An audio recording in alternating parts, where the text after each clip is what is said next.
Hello friends, आज हम लोग पढ़ेंगे भूगोल विषय के अंतर्गत चट्टान।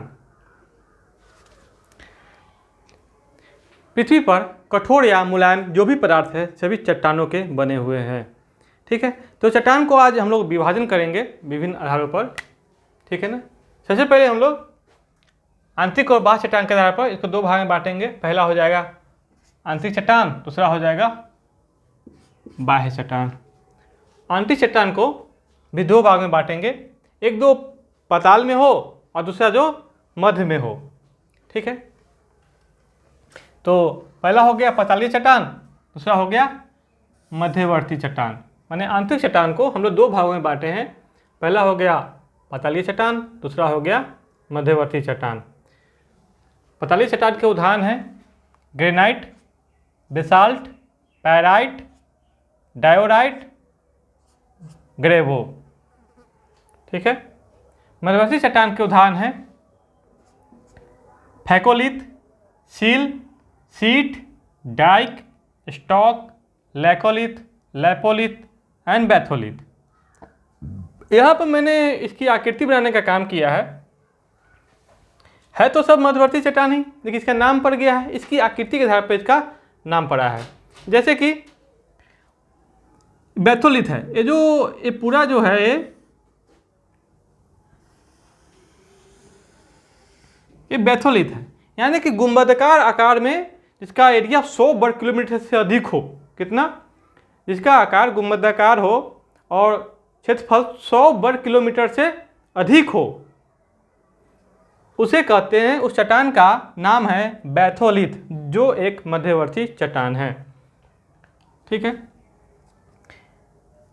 जो ऐसे चट्टान जो लंबवत बनते हैं, देख रहे हैं यहाँ पर लंबवत बनते हैं, समकोण की टाइप, उसका नाम दिया गया है डाइक मध्यवर्ती चट्टान। ठीक है।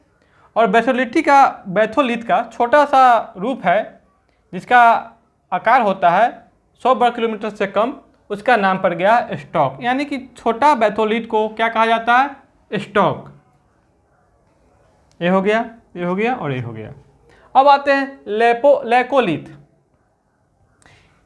इसका जो आकार बन जाता है, देख रहे हैं यहाँ पे, ऊपर की ओर उठा हुआ, ये जो उठा हुआ है ऊपर, एक तरह से देखने में लगता है छाता की तरह, जो हम लोग बरसात में या धूप में क्या करते हैं इस्तेमाल, छाता, उसके टाइप की आकृति बन जाता है, जो लैकोलिथ होता है। और लैपोलिथ ये आपको तस्तरी नुमा, यानी कि इसको जो आज से बहुत साल पहले शहरों में डिश एंटीना का होता था, उस आकृति का ये बन जाता है। ठीक है, ये हो गया लैपोलिथ। अब जो पृथ्वी के समानांतर लहरदार आकृति बनती है, देख रहे हैं लहरदार, ये हो गया फैकोलिथ। और सील और जो सीट है तो पृथ्वी के समांतर बनते हैं, देख रहे हैं ना। जो बड़ा होता है उसे सील कहते हैं, जो छोटा होता है उसे सीट कहते हैं।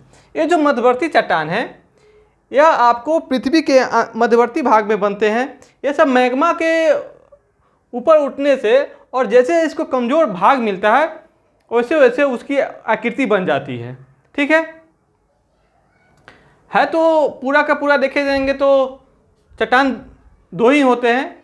ठीक है, प्राथमिक चट्टान और द्वितीय चट्टान, यानी कि सबसे मेन चट्टान जो हो गया आग्नेय चट्टान, इग्नियस रॉक। ये सारे इग्नियस रॉक के ही भाग है, लेकिन क्या है, ये पृथ्वी के आंतरिक चट्टान के रूप में जाने जाते हैं, जिसमें एक पातालीय चट्टान है, दूसरा मध्यवर्ती चट्टान है। अब आते हैं हम लोग बाह्य चट्टान के बारे में। बाह्य चट्टान को दो भागों में विभाजित किया गया है, एक हो गया प्राथमिक चट्टान, दूसरा हो गया द्वितीयक चट्टान। प्राथमिक चट्टान में आ गया आग्नेय चट्टान, इग्नियस रॉक, जो हम लोग को पढ़ना है आग्नेय चट्टान 1 नंबर में। ठीक। द्वितीय चट्टान को हम लोगों ने दो भागों में बांट दिया है, एक हो गया अपसाटित चट्टान, दूसरा हो गया रूपांतरित चट्टान, या इसका नाम भी है कायांतरित चट्टान। अपसाटित चट्टान यानी कि सेडिमेंट्री रॉक, और रूपांतरित चट्टान यानी मेटामॉर्फिक रॉक। इन सारे चट्टानों में सबसे मूल चट्टान कौन सा चट्टान है? आग्नेय चट्टान है। ठीक है, संरचना के तौर पर देखा जाए तो प्रत्यक्ष और अप्रत्यक्ष रूप में सभी चट्टानों का संबंध आग्नेय चट्टान से है, इसलिए आग्नेय चट्टान को मूल चट्टान या प्राथमिक चट्टान भी कहते हैं, जो यहाँ पर दर्शाया गया है, या इसको मूल चट्टान भी कहते हैं। अब आते हैं, भूप्रपट्टी पर 100 से अधिक तत्व पाए जाते हैं। क्या होते हैं? 100 से अधिक तत्व पाए जाते हैं, परंतु 98% दो चट्टानों के निर्माण में मात्र 8 तत्वों की ही प्रधानता होती है। देख रहे हैं हम लोग, 100 से अधिक तत्व पाए जाते हैं, लेकिन चट्टानों के निर्माण में मूलतः 8 तत्वों की ही प्रधानता होती है, जिसमें है ऑक्सीजन का जो भाग होता है उसमें लगभग 47%, यानी कि चट्टान के निर्माण में सबसे ज़्यादा किस तत्व की प्रधानता होती है? ऑक्सीजन। दूसरा आते हैं सिलिका, जिसका भाग होता है चट्टानों के निर्माण में 28%। तीसरा है एल्युमिनियम, जिसका चट्टान निर्माण में भाग होता है लगभग 8%। ठीक है। चौथा है लोहा, चट्टान के निर्माण में इसका जो भाग होता है वो 5% होता है, लगभग 5%। बाकी जो 4 चट्टान है तत्व है कैल्शियम, सोडियम, पोटेशियम और मैग्नीशियम, इन चारों मिला के लगभग 12% होते हैं। इस प्रकार हम लोग देखें चट्टानों के निर्माण में किन तत्वों की प्रधानता होती है। ठीक है, अब हम लोग आगे देखेंगे चट्टानों के निर्माण में खनिजों की प्रधानता। ठीक है, चट्टान निर्माता खनिज, क्रस्ट में 2000 खनिजों की उपस्थिति पाई जाती है, मतलब लगभग 2000 खनिजों की उपस्थिति। परंतु इन खनिजों में 6 खनिज ज़्यादा महत्वपूर्ण है चट्टानों के निर्माण के लिए, जिसे चट्टान निर्माता खनिज भी कहा जाता है। तो आइए देखते हैं कौन से ये 6 खनिज हैं जो चट्टान निर्माता खनिज के रूप में जाने जाते हैं। पहला है फेल्सपार, दूसरा है क्वार्टजाइट, तीसरा है पायरोक्सिन, चौथा है एम्पीवोल्स, पांचवा है अभ्रक और छठा है ओलोबिन। इस 6 खनिजों को चट्टान निर्माता खनिज कहा जाता है, क्योंकि खनिजों के निर्माण में इस 6 खनिजों की चट्टान के निर्माण में इस 6 खनिजों की महत्वपूर्ण भूमिका होती है। इसके अतिरिक्त भी 24 खनिज ऐसे हैं जिनसे क्रस्ट की अधिकांश चट्टानों का निर्माण हुआ है, लेकिन वह बात की बात है। आइए अब हम लोग आग्नेय चट्टान की ओर देखते हैं, जिसे हम लोग प्राथमिक चट्टान भी कहते हैं। तो हम लोग अध्ययन करेंगे अब आग्नेय चट्टान। 3 चट्टानों में आग्नेय चट्टान महत्वपूर्ण है। कौन कौन 3? एक हो गया आग्नेय चट्टान, प्राथमिक चट्टान, दूसरा हो गया अपसारी चट्टान, तीसरा हो गया रूपांतरित या क्षयांतरित चट्टान। तो हम लोग क्या करेंगे अध्ययन आज? आग्नेय चट्टान के बारे में। देखिए, इसे मूल चट्टान भी कहा जाता है, इसे प्राथमिक चट्टान भी कहा जाता है। ये आप लोग नोट करते रहेंगे। मूल चट्टान, आग्नेय चट्टान को मूल चट्टान भी कहा जाता है, प्राथमिक चट्टान भी कहा जाता है।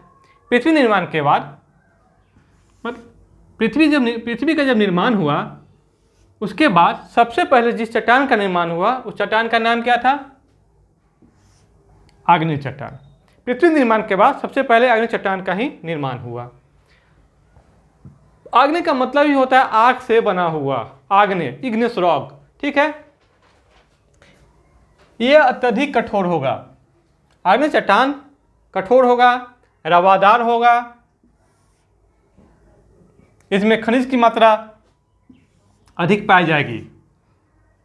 क्योंकि यह आग से ही बना होगा, यानी मैग्मा का ठंडा होने से ही बनेगा, इसीलिए इसमें जीवाश्म का किसी प्रकार का कोई भी अंश नहीं होगा, यानी कि जीवाश्म का अभाव होगा।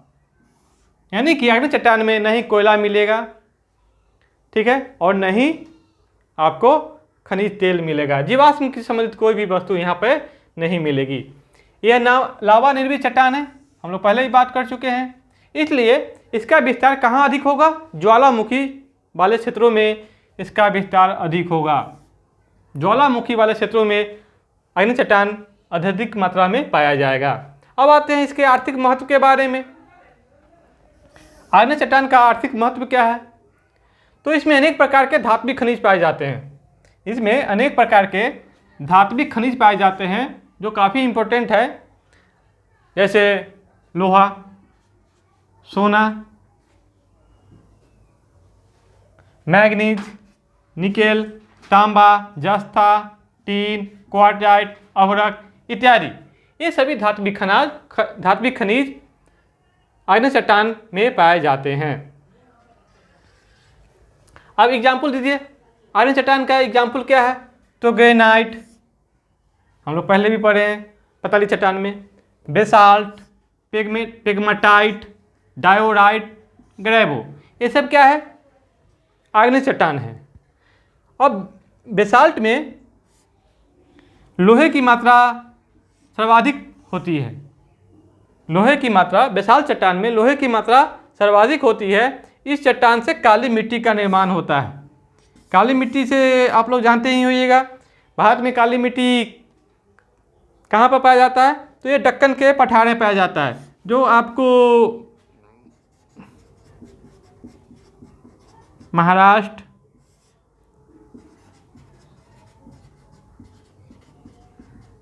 मध्य प्रदेश, गुजरात का क्षेत्र पड़ता है, जहाँ पर आपको कपास का खेती अत्यधिक होता है। इसे कपासी मिट्टी भी कहते हैं, इसे रेगुड़ मिट्टी भी कहते हैं। तो यह बेसाल्ट चट्टान का उदाहरण है, जो जिसमें लोहे की मात्रा अधिक पाई जाती है और यह काली मिट्टी का निर्माण होता है इससे। और यह दक्कन पठार, भारत में इसका विस्तार कहाँ है? दक्कन पठार में, जो भारत के 3 स्टेट महाराष्ट्र, मध्य प्रदेश और गुजरात में पाया जाता है। अब आते हैं आयरन चट्टान का रूपांतरण कायांतित चट्टान में। ठीक है, तो ग्रेनाइट का जब रूप परिवर्तन हो जाता है ताप और दबाव से, तो ये नीस में परिवर्तन हो जाता है, जो कायांतित चट्टान है।